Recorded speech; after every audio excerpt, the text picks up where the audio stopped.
আমার একটা ছেলে একটা মেয়ে আছে, তারা তো ছোট ছোট ছোট, কিছু বুঝে না, বাবা কি জিনিস তারা বুঝে না। তারপরে ওদেরকে নিয়ে আমি আমার স্বামীকে আনছি, ওখানে গিয়ে ওরা বাবারে বিশ্রাইতেছে যে আমার বাবা আসবে, ওই কান্নাকাটি করতেছে। তখন তো আর আমি তো তাকে জীবিত আনতে পারিনি, লাশটা শুধু আমার ছেলে মেয়েটি ছোট ছোট। এখন তো আমার স্বামী মারা গেছে, এখন তো আমার ছেলে মেয়ে দুটার ভবিষ্যৎ আমি চাই। আমার শ্বশুর শাশুড়ি তো আমাকে বাড়ি রাখতে চায় না, ওরা আমাকে, আমার দুটা ছেলে মেয়ে, আমি আমার বাবার বাড়িতে, ওরা খোঁজ খবর নেয় না, আমার সাথে কোনো যোগাযোগও না, আমার দুটা ছেলে মেয়ে আর দেখতেও আসে না। আমার শিল্পী আয়েশা আক্তার হাজিপুর বিয়ে দিছি। সে জামাই সৌদিতে গেছিল, আমি 3 লক্ষ টাকা দিছি। সৌদি গিয়া অসুস্থর সময় জামাইয়ের বোন আর বোনের জামাই সৌদি ছিল। বোনের জামাই বলছিল যাওয়ার সময় যে তুমি সৌদি আসো, আসলে তোমার আমি সহযোগিতা করব। সৌদি যাওয়ার পরে সে কোনো সহযোগিতা করে নাই। বোনের লিঙ্ক দিলে বোনে ব্যালান্স সিস্টেম লিঙ্ক ফালাইতেছে, সে অসুস্থ পড়ে। 1.5 বছর সৌদি অসুস্থ থাকাকালীন অবৈধভাবে আমার এক ছেলে রানা সৌদিতে ছিল। সে অ্যাক্সিডেন্ট করছে, লুড়ে গাড়ি অ্যাক্সিডেন্ট করার পরে সে আসে বড় দেশে। তখন 4 বোনের জামাই অসুস্থকালীন অসহায় হিসাবে তার কাছে আনছে। আনার পরে আমাকে বলছে বাংলাদেশের ভাড়া লাগবো। বাংলাদেশ থেকে আমি 10,000 টাকা পাঠাই। ওই 10,000 টাকা দিয়ে আমার ছেলে আমার জামাইকে কাছে নিয়ে সেরে অসুস্থ হয়ে গেছে, ডায়াবেটিস তার বাইরে গেছে। বাইরে যাওয়ার পরে সে চিকিৎসা করতে পারে না, অবৈধভাবে কোনো জায়গায় চিকিৎসা চলে না। না চলার পরে রানার যে চিকিৎসা করছে, ওই ডাক্তারের পরামর্শ দিছে তুমি একটা সরকারি হাসপাতালে নাও। তখন সরকারি হাসপাতালে নেওয়ার পরে তারে আইসিতে ভর্তি করছে। আইসি 2 মাস 10 দিন আইসির ভিতরে ছিল। 2 মাস 10 দিন আইসির ভিতরে ছিল। ওই আমার ছেলে রানা তার ভিসার মেয়াদ শেষ, তখন সে বাংলাদেশে চলে আইব। বাংলাদেশে আসার সময় তার আইসিতে তুই আছে, সেখানে আর কোনো লোক নাই। তার বোনের জামাই ছিল যে নিছিল, সে তার কোনো পাত্তা দেয় নাই। সে বলে আমি অনেক দূরত্ব, আমি এটা কিছু করতে পারবো না। বেলাবরের এক লোক ওই মেডিকেল চাকরি করে, ওই ছেলের দিয়া আমরা 2 মাস 10 দিন তার তালাশি করছি।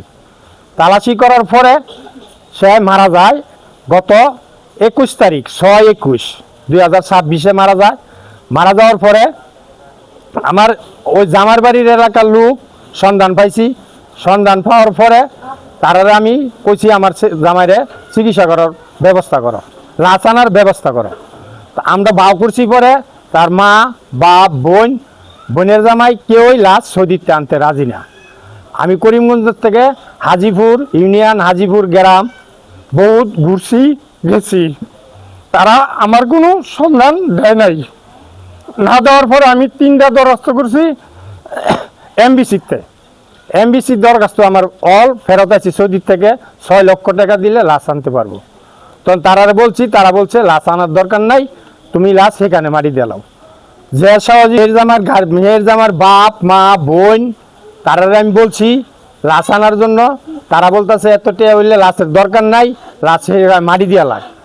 তখন আমার 2টা নাতি আছে, বয়স নাই অল্প, নাবালক মেয়ে লাড়ি। তখন তারা সিরামারা করে যে এত টাকা দিয়ে বিদেশ দিচ্ছেন, লাশটা আনেন। আমি তার কাছে বারবার গেছি, যাওয়ার পরও তারা বলে যে এলা যদি আপনি আনতারেন আপনি নিয়ে যান, আমরা আনতে পারবো না। আর যে লোক দিয়ে আমি কাজ করাইতাম ওই লোকের না করছে যে তোমরা সৌদির থেকে লাশ যাতে না যায় এই ব্যবস্থা করো। তখন ওই লোক 2টা সরে গেছে। সরে যাওয়ার পরে তারা বলছি, বলার পরে তার বাপ মায় কোনো পাত্তা দেয় নাই। বাপ মা পাত্তা দেয় নাই, না দেওয়ার পরে ওই লোকও আমার সহযোগিতা করে নাই। না করার পরে আমি বলছি বাবারে তোমরা যখন সহযোগিতা করো না, হারা না করছে, তো তুমি আমার একটা সন্ধান দাও, আমি লাশটা কেমনি নিতে পারি। তো হারা বলছে যে সৌদিয়ান পুলিশ আছে, হারা টেয়া খায়, হারা দিয়ে আপনি কাজ করতে পারবেন। তখন আমি তার সাথে চুক্তি করি 2 লক্ষ টাকা। 2 লাখ টাকা দিলে তারা লাশ আমার এখানে পৌঁছাই দিব। তখন আমি বলছি নগদ কোন টাকা দিতে পারবো না, আমার কাছে টাকা নাই। তখন তারা বলছে লাশ বাংলাদেশে পৌঁছবো, আপনি আমার টাকা দিয়ে দিবেন। তখন আমি তার সাথে চুক্তির মারফতে আমি হেন্দা কাজ করছি, আর এন্দারা তার বাপ মা আমারে ক্ষতি করছে, হারারে না করছে যাতে আমার লাশ নাই।